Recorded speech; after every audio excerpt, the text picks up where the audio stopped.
Good morning class. हम लोग polity की क्लास स्टार्ट कर रहे हैं। इसमें पॉलिटी के एमसीक्यू हम देखेंगे। ये सभी एमसीक्यू यूपीएससी के एग्जाम्स में, जैसे आईएएस के पेपर या सिविल सर्विसेज के पेपर में, सीडीएस में, सीएपीएफ में या पीसीएस के एग्जाम में पूछे गए हैं। तो हम चैप्टर वाइज देखते हैं, ठीक है। तो इन क्वेश्चंस में आपको काफ़ी हेल्प मिलेगी, क्योंकि इसी क्वेश्चन से जो रिलेटेड क्वेश्चंस पूछे जाते रहते हैं, या तो हम कहें कि जो इनमें जो फैक्ट हैं वो सबसे ज़्यादा इंपॉर्टेंट होते हैं, ठीक। और रियल एग्जाम के क्वेश्चंस कैसे आते हैं वो भी आपको एनालिसिस हो जाएगा। तो हम स्टार्ट करते हैं। जैसे देखिए, पहला क्वेश्चन इसमें दिया गया है कि भारतीय संविधान के निर्माण में संविधान सभा को कितना समय लगा। तो अगर फैक्चुअल की बात हम करते हैं तो हमें पता होता है कि 2 वर्ष 11 माह 18 दिन का समय लगा। 2 वर्ष 11 माह 18 दिन का। इसी में हमसे कभी कभी पूछ लेते हैं कि कुल बैठकें कितनी हुई थी। तो अगर हम यहाँ पर बात करें कि कुल बैठक कितनी हुई, तो कुल बैठकें 11 हुई थी। कुल बैठकें जो हैं वो 11 हुई। फिर हमसे ये पूछ लेते हैं कि कितने दिन बैठकें हुई। तो कितने दिन की अगर हम बात करते हैं तो 114 दिन बैठकें हुई थी। फिर पूछा जाता है कि हमने कितने देशों के संविधान से ये सब सीखा था। तो ये जो हमने सीख ली या ऑब्जर्वेशन लिया है वो लगभग 60 देशों के संविधान से लिया है। 60 देश, अगर देशों की संख्या पूछी जाए तो 60 देशों का संविधान से हमने सीखा है। तो इतनी बातें हमें फैक्चुअल के बेसिस पर याद होनी चाहिए। दूसरे क्वेश्चन की तरफ हम बढ़ते हैं। दूसरा क्वेश्चन देखिए क्या देगा। भारत में संविधान दिवस मनाया जाता है। तो 2015 से पहली बात तो इसे मनाना शुरू किया गया अंबेडकर की 125वीं जयंती से, ठीक। और 26 नवंबर को मनाया जाता है। किस लिए? क्योंकि 26 नवंबर को हमारी संविधान सभा ने संविधान को अंगीकृत, अधिनियमित और आत्मार्पित किया था। इस दिन लागू नहीं हुआ था, इस दिन लागू कुछ ही हिस्सा हुआ था। अगर हम कहें कि क्या क्या लागू हुआ था, तो जो संसद के तदर्थ संबंधित नियम हैं उन्हें हमने लागू कर दिया था, निर्वाचन से संबंधित कुछ नियमों को लागू किया था, और नागरिकता संबंधित कुछ प्रावधानों को लागू किया था। बाकी चीज़ें हमने इस दिन लागू नहीं की थी। तो ये हमारे दूसरे क्वेश्चन का आंसर है। तो 26 नवंबर को हम मनाते हैं संविधान दिवस। फिर देखते हैं, कह रहा है कि भारत के संविधान का प्रारूप तैयार करने वाली संविधान सभा के सदस्यों को किसने वो किया था। तो हम थोड़ा सा कहानी के रूप में बताते हैं इसमें कि किस तरीके से हमने सीरीज को स्टार्ट किया, ठीक। तो देखिए, जैसे यहाँ पे अगर हम बात करते हैं, ये कहा जाता है कि कुछ क्रोनोलॉजी समझ लीजिए। 1934 में सबसे पहले एम.एन. रॉय नाम के एक व्यक्ति हैं, एम.एन. रॉय। इन्होंने संविधान सभा के गठन की मांग रखी थी, ठीक। फिर 1935 में 1935 की अगर हम बात करते हैं तो कांग्रेस ने इसे की आधिकारिक रूप से मांग की, ठीक। फिर अगर हम बात करते हैं 1940 का अगस्त प्रस्ताव, इसमें ब्रिटिश सरकार ने इसे एक्सेप्ट कर लिया, जिसे हम कहते हैं अगस्त प्रस्ताव, ठीक, 1940 में। फिर 1942 के क्रिप्स मिशन में वो कुछ चीज़ लेकर आए, लेकिन उन्होंने 2 नेशन के कॉन्सेप्ट को नहीं माना था, इसलिए मुस्लिम लीग ने उसे लागू नहीं होने दिया। उसके बाद फिर कैबिनेट मिशन आता है 1946 में, और उसी के आधार पर भारत की संविधान सभा का गठन किया जाता है। इतनी बातें आप एडिशनल याद रखें। तो हम देखते हैं कि इसमें अब आगे क्या है। पहला दिया है कि भारत के संविधान का प्रारूप तैयार करने वाली संविधान सभा के सदस्यों को, पहला ऑप्शन दिया है ब्रिटिश संसद द्वारा नामित किया गया, दूसरा दिया है गवर्नर जनरल द्वारा नामित किया गया, तीसरा दिया विभिन्न प्रांतों की विधानसभाओं द्वारा चुना गया, फिर भारतीय राष्ट्रीय कांग्रेस और मुस्लिम लीग द्वारा। देखिए, 1938 में पंडित जवाहरलाल नेहरू ने अपने भाषण में तो यही कहा था कि भारतीय संविधान सभा वयस्क मताधिकार के आधार पर निर्वाचित होगी, लेकिन ऐसा नहीं हुआ। उस समय जो 1945 में हमारे विधानसभा के चुनाव हुए थे, उन्हीं के प्रतिनिधियों ने भारतीय संविधान सभा को चुना था। तो इसलिए इसका अगर हम आंसर बात करें तो ये सी ऑप्शन सही हो जाएगा, जिसमें लिखा है कि विभिन्न प्रांतों की विधानसभाओं द्वारा चुना गया, ठीक। अब नेक्स्ट क्वेश्चन हम देखते हैं। दिया है भारतीय संविधान 26 नवंबर 1949 को संविधान सभा द्वारा अंगीकृत किया गया था। संविधान के निम्नलिखित उपबंधों में से किनको तुरंत लागू किया। तो हमने शायद पीछे भी डिस्कस किया है कुछ प्रोविजंस, तो उसमें से देखें इसमें कौन कौन सी है। जैसे हमने बोला था कि भारतीय नागरिकता से संबंधित उपबंधों को लागू किया, ये सही है। सिटीजनशिप को लागू किया गया था। फिर अगर हम बात करें निर्वाचन संबंधित उपबंध, तो ये भी सही है। अंतरिम संसद से संबंधित उपबंध ये भी है। तो इसलिए हमारा ऑप्शन जो हो जाएगा वो उपरोक्त सभी सत्य हो जाएंगे, इसलिए डी ऑप्शन इसमें सही होगा, ठीक। अगली अगर हम बात करें, निम्नलिखित में से किसने संविधान सभा को हिंदुओं का निकाय कहा था। तो लॉर्ड विस्काउंट ने संविधान सभा को हिंदुओं का निकाय कहा था, लॉर्ड विस्काउंट ने, ठीक।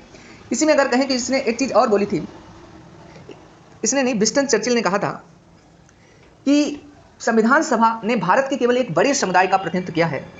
संविधान सभा ने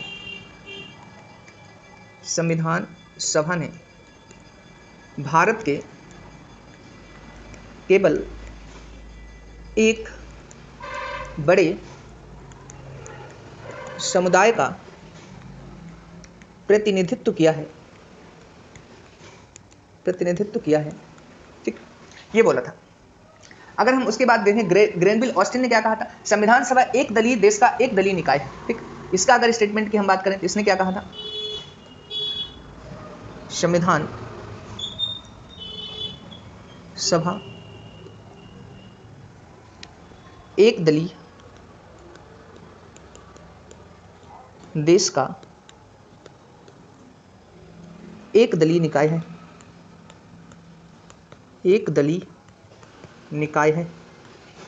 ठीक।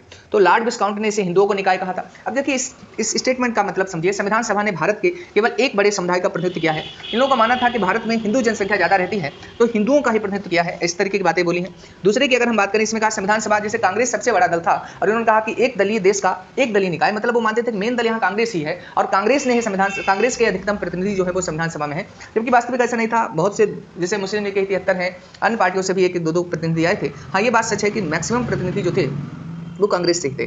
ठीक, जैसे अगर हम स्ट्रक्चर की बात बोलते हैं तो यहाँ पर जैसे समझ ही लें, टोटल संविधान सभा में 389 सदस्य होते। ठीक, इसमें से अगर बात करते हैं तो 296 के लिए निर्वाचन होता है, उसमें 208 प्रतिनिधि केवल कांग्रेस से आ जाते हैं और 73 जो होते हैं वो मुस्लिम लीग से आते हैं। ठीक, और 15 सदस्य जो होते हैं वो एक एक दो भिन्न भिन्न दलों से आते हैं। इस तरीके से अगर आप इसे जोड़ोगे 73 और 15 हम अगर देखें तो 8 और 3 11 और 5 16 6, यहाँ पर 9 आ जाएगा, यहाँ पर 2 आ जाएगा, 296 मेंबर्स आ जाएंगे। फिर देखिए दिया है कि सूची 1 को सूची 2 से सम्मिलित कीजिए और नीचे दिए गए कोटों से सही उत्तर चुनिए। भारत के संविधान के लक्ष्य किस देश से ग्रहित किया गया? तो हमें पता होता है कि फंडामेंटल राइट हमने यूएसए से लिया था, संसदीय शासन प्रणाली हमने यूके से ली रखी है, आपात उपबंध तो हमारा अगर हम देखें 1935 में है, लेकिन उस दौरान मौलिक अधिकारों का जो निलंबन है वो जर्मनी से लिया गया है और डीपीएसपी हमने लिया है वो आयरलैंड से लिया गया है। तो हम कह सकते हैं कि मूल अधिकार अमेरिका से लिए गए हैं, संसदीय प्रणाली यूके से ली गई है, आपात उपबंध जो है वो जर्मनी से लिया गया है और डीपीएसपी जो है वो हमने आयरलैंड से लिया है। इस आधार पर अगर हम देखें तो पहले का दूसरा होना चाहिए और ऑप्शंस रिड्यूस करते हैं तो ये वाला नहीं हो सकता क्योंकि फर्स्ट का अगर हम कहें तो सेकंड फर्स्ट का फर्स्ट में और केवल थर्ड में। फिर अगर हम दूसरा ऑप्शंस देखते हैं, दूसरे में क्या दिया गया है संसदीय, तो उसमें पहला होना चाहिए। अगर इसमें पहले की बात देखें तो सी ऑप्शन जो होगा वो हमारा सही हो जाएगा, क्योंकि इसमें नहीं है तो इसलिए ये ऑप्शन भी कैंसिल हो जाएगा। तो इस तरीके से इस अप्रोच से भी क्वेश्चंस को किया जाता है अगर आपको सभी इन्फॉर्मेशन नहीं पता है तो। भारतीय संविधान में संविधान संशोधन की प्रक्रिया का विचार कहाँ से लिया गया? तो संविधान संशोधन की प्रक्रिया जो हमने ली है वो दक्षिण अफ्रीका के संविधान से ली थी। संविधान संशोधन की प्रक्रिया हमने दक्षिण अफ्रीका के संविधान से ली, केवल आपको फैक्चुअल है याद करना है, कुछ उसके अलावा नहीं। ठीक, इसके बाद देखिए निम्नलिखित में से कौन से अभियप संविधान की मूल संरचना के तत्व हैं?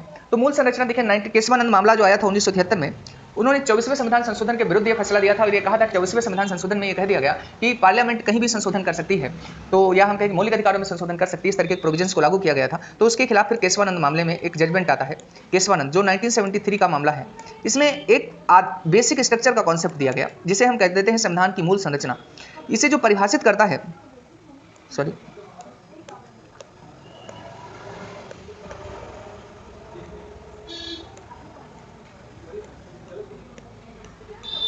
क्वेश्चन नंबर 8 था। तो इसे जो परिभाषित करने का अधिकार है वो सुप्रीम कोर्ट को है। अगर पूछा जाए कि इसकी कोई परिभाषा है तो इसकी कोई परिभाषा नहीं दी गई है। इसमें क्या क्या है, समय समय पर कई जजमेंट में सुप्रीम कोर्ट ने क्या क्या रखा है कि कई प्रोविजंस रखे हैं। सामान्यतः अगर हम प्रोविजंस पर बात करें तो न्यायिक समीक्षा भी इसमें सम्मिलित है, स्वतंत्र एवं निष्पक्ष चुनाव भी इसमें सम्मिलित है, उच्च न्यायालय के रिट जारी करने का अधिकार भी इसमें सम्मिलित है, व्यक्ति की स्वतंत्रता एवं गरिमा भी इसमें सम्मिलित है। तो हम कह सकते हैं कि इसमें चारों स्टेटमेंट जो होंगे वो सही हो जाएंगे, तो इसलिए इसका ऑप्शन जो होगा वो डी सही होगा। अगला क्वेश्चन देखते हैं। निम्नलिखित कथनों पर विचार कीजिए। संविधान सभा का निर्वाचन सार्वभौमिक वैश्य मताधिकार के आधार पर यह गलत है क्योंकि हमने अप्रत्यक्ष रूप से जो विधानसभाएं प्रांतों में जो विधानसभाएं गठित हुई थी उनके सदस्यों द्वारा संविधान सभा को चुना था, इसलिए ये जो स्टेटमेंट है वो गलत है। संविधान सभा के लिए प्रत्येक प्रांत की सीटों को 3 प्रमुख समुदाय, देखिए मुसलमान सिख हिंदू में नहीं, हिंदू की जगह सामान्य था, हालांकि सामान्य में इन्होंने हिंदू बौद्ध जैन सभी को सम्मिलित कर रखा था, इसलिए इन तीनों में वो किया गया था, इसलिए दोनों स्टेटमेंट जो होंगे वो गलत हो जाएंगे। अच्छा, एक और दिया गया है, संविधान सभा का गठन कैबिनेट मिशन के प्रस्ताव के आधार पर हुआ था, ये बात सही है, इसलिए तीसरा स्टेटमेंट जो होगा वो सही होगा, इसलिए सी ऑप्शन इसका सही हो जाएगा। अगला देखते हैं, निम्नलिखित युग्मों पर विचार कीजिए कह रहा है। तो इसमें पहला दिया गया है कि अल्पसंख्यक उपसमिति दी गई है, तो अल्पसंख्यक उपसमिति का गठन किसने किया? अगर हम इसकी बात करते हैं तो एच.सी. मुखर्जी ने किया, जबकि इसमें दिया गया है कि जे.बी. कृपलानी ने दिया है, तो इनका मिलान इससे हो जाएगा, इस हिसाब से पहला स्टेटमेंट हमारा गलत हो जाएगा। मूल अधिकार उपसमिति जो है वो जे.बी. कृपलानी की है। राष्ट्रीय ध्वज के लिए तदर्थ समिति जो है वो राष्ट्रीय ध्वज से रिलेटेड डॉक्टर राजेंद्र प्रसाद आए थे, तो डॉक्टर राजेंद्र प्रसाद की है। प्रांतीय संविधान संहिता जो है, प्रांतीय संविधान, पहली बात तो जहाँ संविधान टर्म लग जाता है सामान्यतः वहाँ पंडित जवाहरलाल नेहरू होते हैं, तो यहाँ भी पंडित जवाहरलाल नेहरू के अधीन में थी। तो इस तरीके से अगर हम देखते हैं तो इसका कौन सा स्टेटमेंट सही हो जाएगा? तो इसमें कह रहा है कौन सम्मिलित नहीं है, तो कोई सम्मिलित नहीं है, तो डी ऑप्शन सही हो जाएगा। अगला देखिए, निम्नलिखित में से कौन से कांग्रेसी प्रारूप समिति के सदस्यों में शामिल हैं? एन गोपाल स्वामी अयंगर, अलादी कृष्ण स्वामी अय्यर, सैयद मोहम्मद सादुल्ला, डी.बी. खेतान और बी.एल. मित्र, इतने लोग दिए गए। तो अगर हम देखें तो इसमें कांग्रेस में कौन कौन से लोग हैं, तो एन गोपाल स्वामी अयंगर यहाँ से कांग्रेस से हैं और डी.बी. खेतान कांग्रेस से हैं, बाकी लोग कांग्रेस से नहीं हैं। तो इसलिए हम देखते हैं कि कौन कौन से ऑप्शन हैं, इसमें बी ऑप्शन सही हो जाएगा। भारतीय संविधान में निम्नलिखित में से किस समुदाय का प्रतिनिधित्व एक समान है, ये हमसे पूछा जा रहा है। तो देखिए ईसाइयों की और जनजातियों की जो संख्या थी वो समान थी, इसमें कोई ऑप्शन ऐसा है जो इसमें ईसाई और जनजाति, तो डी ऑप्शन इसमें ऐसा है, तो डी ऑप्शन इसका सही हो जाएगा, क्योंकि इन दोनों के प्रतिनिधियों की संख्या जो थी वो 6 थी, मतलब 6 ईसाइयों की संख्या 6 सदस्य थे और 6 ही सदस्य जनजातियों से चुनकर पहुंचे थे। भारत के संविधान सभा का गठन किसके आधार पर किया गया है? तो हमें पता है सिंपली सी कि कैबिनेट मिशन के आधार पर 1946 में किया गया है। कुछ डेट्स और यहाँ पर याद कर लीजिए। 9 दिसंबर 1946 को संविधान सभा की पहली बैठक होती है, जिसमें डॉक्टर सच्चिदानंद सिन्हा को अस्थायी अध्यक्ष चुना जाता है। और उसके बाद अगर हम देखें, क्योंकि ये कनाडियन मॉडल या फ्रांसीसी मॉडल के आधार पर है, क्योंकि वहाँ वरिष्ठता के आधार पर अध्यक्ष चुना जाता है। फिर 11 दिसंबर 1946 को दूसरी बैठक होती है, जिसमें डॉक्टर राजेंद्र प्रसाद को स्थायी अध्यक्ष चुना जाता है और एस सी मुखर्जी को उपाध्यक्ष चुना जाता है। इस तरीके से चीजें निकल कर आती हैं। फिर अगर हम बात करते हैं तो कैबिनेट मिशन इस तरीके से है। फिर देखिए, निम्नलिखित कथनों पर विचार कीजिए। कह रहा है संसद द्वारा भारतीय संविधान को अंगीकृत किया गया था। संसद द्वारा भारतीय संविधान को अंगीकृत किया गया था। फिर कह रहा है कि 26 नवंबर 1949 को संविधान पूर्ण रूप से लागू हो गया था। इस तरीके की बातें बता रहा है। तो ये तो पहली बात, पूर्ण रूप से लागू नहीं हुआ था, क्योंकि पूर्ण रूप से लागू होता है 26 जनवरी 1950 को। तो इसलिए ये स्टेटमेंट हमारा गलत हो जाएगा। फिर कह रहा है संसद द्वारा भारतीय संविधान को अंगीकृत किया गया था। तो संसद द्वारा नहीं, संविधान सभा द्वारा अंगीकृत किया गया था। तो इसलिए ये स्टेटमेंट भी गलत, ये भी गलत। तो ऑप्शन हमारा डी सही हो जाएगा। ठीक। फिर कह रहा है संविधान सभा के गठन से संबंधित निम्नलिखित कथनों पर विचार कीजिए। 1934 में भारतीय राष्ट्रीय कांग्रेस ने संविधान सभा के गठन की मांग को पहली बार अपनी अधिकृत नीति में शामिल किया था। ये बात सही है, क्योंकि अधिकृत नीति में तो शामिल किया था, लेकिन सबसे पहले मांग जो रखी थी वो 1934 में, इनसे भी पहले एम.एन. रॉय ने की थी। भारत में संविधान सभा का गठन 1946 में हुआ। संविधान सभा का गठन भी 1946 में हुआ। ये बात भी सही है। तो इसलिए अगर हम कहें तो इसमें पूछ रहा कि कौन सा असत्य, नहीं सॉरी, इसमें मैंने थोड़ा सा बता दिया है। 1934 में भारतीय राष्ट्रीय कांग्रेस ने, तो एक भी असत्य नहीं है, तो इसलिए ऑप्शन इसका डी सही हो जाएगा। ठीक। तो इसमें ऑप्शन जो होगा वो डी सही हो जाएगा। ठीक। ना तो एक ना तो दो, क्योंकि दोनों सही हैं इसमें अगर हम बात करते हैं। फिर देखिए, संविधान निर्माताओं से संबंधित निम्नलिखित कथनों पर विचार कीजिए। कह रहा है कि संविधान सभा में ऐसे अनेक सदस्य थे जो कांग्रेसी नहीं थे। ये बात सही है। संविधान सभा में समाज के अलग अलग समूह का प्रतिनिधित्व था। ये भी बात सही है, क्योंकि देखिए कई विचारधाराओं के या कई समुदाय, अगर अलग अलग समूह की बात करें, कई विचारधाराएं भी डिफरेंट थी। समाजवादी विचारधारा के भी लोग हैं, पूंजीवादी के भी लोग हैं, मार्क्सवादी विचारधारा के भी लोग हैं, हम कहें साम्यवादी विचारधारा के भी लोग हैं, कई विचारधाराओं के लोग इसमें हैं। फिर संविधान सभा के सदस्यों की विचारधारा एक समान थी, ये स्टेटमेंट गलत है। तो तीसरा नहीं होना चाहिए। महात्मा गांधी संविधान सभा के सदस्य, ये बात भी गलत है। महात्मा गांधी के विचारधारा के लोग तो थे, लेकिन महात्मा गांधी संविधान सभा के सदस्य नहीं थे। ये बहुत प्रमुख नेता होने के बावजूद इसके सदस्य नहीं है। हमसे पूछा जा रहा है कौन से सत्य हैं, तो पहला और दूसरा केवल सत्य है। तो एक और दो इसमें सही हो जाएगा। निम्नलिखित पर विचार कीजिए। वल्लभ भाई पटेल अंतरिम सरकार में गृह मंत्री और सूचना प्रसारण मंत्री हैं। ये बात सही है। राजेंद्र प्रसाद संविधान सभा के अध्यक्ष हैं। एस.सी. मुखर्जी संविधान सभा के उपाध्यक्ष हैं। तो ये तीनों स्टेटमेंट जो अगर हम देखें तो ये सही है। जॉन मथाई अंतरिम सरकार में उद्योग एवं कह रहा है कि मंत्री हैं, तो ये बात भी सही है। तो जॉन मथाई उद्योग मंत्री हैं, तो इसलिए सभी सत्य हो जाएंगे। तो डी ऑप्शन सही हो जाएगा। किसी भी देश का संविधान उस देश के नागरिकों की आकांक्षा का पिटारा है। और कथन और कारण में क्योंकि करके हम क्वेश्चन को आगे बढ़ें, अगर क्योंकि संतुष्ट हो या रिदम बन जाए तो आप कहेंगे कि वो उसका सही आंसर है। संविधान निर्माताओं का मानना था कि समाज के प्रत्येक व्यक्ति को बुनियादी भौतिक जरूरतों और शिक्षा सहित गरिमा और सामाजिक आत्मसम्मान युक्त जीवन जीने हेतु सभी आधार प्राप्त होने चाहिए। तो ये बात सही है और इसका कारण भी सही है। तो इसमें इसका आंसर जो हो जाएगा वो ए और आर दोनों सही है। आर ए की सही व्याख्या है, क्योंकि आप देखिए जब हमारे फंडामेंटल राइट आप पढ़ेंगे तो फंडामेंटल राइट में यही बातें बोली गई हैं कि हर व्यक्ति को भौतिक विकास उसका कैसे हो, आध्यात्मिक विकास कैसे हो, और हम कहें कि राजनीतिक विकास कैसे हो, सामाजिक विकास कैसे हो, इन सब चीज़ों के लिए हमने फंडामेंटल राइट दिए गए हैं। तो ऐसे उन निर्माताओं की आकांक्षा भी थी और इसीलिए कहा जाता है कि इनकी आकांक्षाओं का पिटारा है ये। ठीक। आकांक्षा शब्द का अर्थ होता है पवित्र इच्छाएं। फिर कह रहा है सरदार वल्लभ भाई पटेल के बारे में निम्नलिखित कथनों पर विचार कीजिए। ये संविधान सभा के मौलिक अधिकार, अल्पसंख्यक और प्रांतीय मामलों की समिति से संबंधित थे। ये बात सही है। ठीक। इन्होंने देशी रियासतों के भारत संघ में विलय करवाने में महत्वपूर्ण भूमिका निभाई। ये बात भी अगर हम देखें तो सही है। ये स्वतंत्र भारत के लिए उप प्रधानमंत्री और पहले गृहमंत्री थे। ये बात भी सही है। तो तीनों स्टेटमेंट इनके सही हैं। तो इसलिए हम बात कहेंगे कि इनमें कौन सा विकल्प सही हो जाएगा, तो डी ऑप्शन सही हो जाएगा। स्वतंत्रता पश्चात बने अंतरिम मंत्रिमंडल में निम्नलिखित में से कौन शामिल है? रफी अहमद किदवई, राजकुमारी अमृता कौर, जॉन मथाई, जगजीवन राम, गोपाल स्वामी अयंगर, श्री गौड के लिए सभी लोग इसमें सम्मिलित हैं। ठीक। देखिए ऐसा कोई ऑप्शन है, हाँ डी उपयुक्त से। अगर हम कुछ संक्षेप में बताएं कुछ लोगों का, जैसे मंत्रालय मुझे याद है तो वो है रफी किदवई जो है वो संचार मंत्रालय से संबंधित है। राजकुमारी अमृता कौर जो है वो स्वास्थ्य मंत्रालय से है। ये शायद श्रम से जगजीवन राव है, ये उद्योग मंत्रालय से संबंधित है। गॉडगिल जो है वो कारखाने से संबंधित है, कारखाना खनन इन सब से संबंधित है। गोपाल स्वामी अयंगर का मंत्रालय पता नहीं क्या है, देख लीजिएगा। फिर संविधान के प्रारूप जैसा विरचित किया गया है वह केवल देश के शासन के लिए तंत्र उपलब्ध कराता है या सत्ता में किसी भी विशेष दल को स्थापित करने की प्रयुक्ति नहीं, जैसे कि कुछ देशों में किया गया है। सत्ता में कौन हो इसे जनता के निश्चयार्थ पर छोड़ दिया गया है, जैसा कि होना ही चाहिए यदि इस तंत्र को लोकतंत्र के परीक्षण पर खरा उतरना है। इसमें पूछ रहा है संविधान निर्मात्री सभा के विचार विमर्श के उपरोक्त परिच्छेद, मतलब ये स्टेटमेंट किसने दिया है, ये पूछना चाह रहे हैं कि किसका श्रेय किससे दिया जाता है, तो पंडित जवाहरलाल नेहरू को दिया जाता है इसका श्रेय।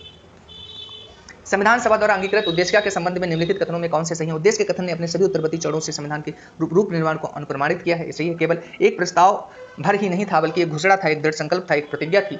ये बात भी देखें हम तो सही है। तो दोनों स्टेटमेंट जो होंगे उसमें अच्छा एक स्टेटमेंट और है इसमें, इसने हमारे संविधान का अंदर दर्शन प्रदान किया। सही है। तो तीनों स्टेटमेंट इसमें सही हो जाएंगे प्रस्तावना को लेकर। फिर अगर हम देखें निम्नलिखित में से कौन सुमेलित नहीं है, भारत शासन अधिनियम कह रहा, इसे राज्यपाल, न्यायपालिका, लोक सेवा आयोग ये तीनों लिए गए हैं, ये बात पहला स्टेटमेंट सही है। ठीक, फिर ब्रिटिश संविधान से संसदीय सरकार, विधि का शासन, विधायी प्रक्रिया, एकल नागरिकता, मंत्रिमंडल ये भी लिए गए, ये भी बात भी सही है। आयरिश संविधान से निर्देशक सिद्धांत, राज्यसभा के सदस्यों का नामांकन, राष्ट्रपति चुनाव की विधि ये ली गई है, ये बात भी यहाँ सही है। ठीक, कनाडियन संविधान से समवर्ती व्यापार, नहीं ये ऑस्ट्रेलियन के संविधान से लिया गया है, ये ऑस्ट्रेलिया के संविधान से, इसलिए यही ऑप्शन हमारा गलत है, दूसरा कौन सा सही नहीं। संविधान के किस सदस्य ने यह समाधान प्रस्तावित किया कि भारत का राष्ट्रीय ध्वज समान अनुपात में केसरी, सफेद और गहरे हरे रंग का क्षेत्रीय तिरंगा हो, जिसमें बीच में गहरे नीले रंग का चक्र हो? ये बात पंडित जवाहरलाल नेहरू ने कहा था। इसमें कुछ समझाने वाला नहीं है आपको केवल। निम्नलिखित में से संविधान सभा का अध्यक्ष कौन था?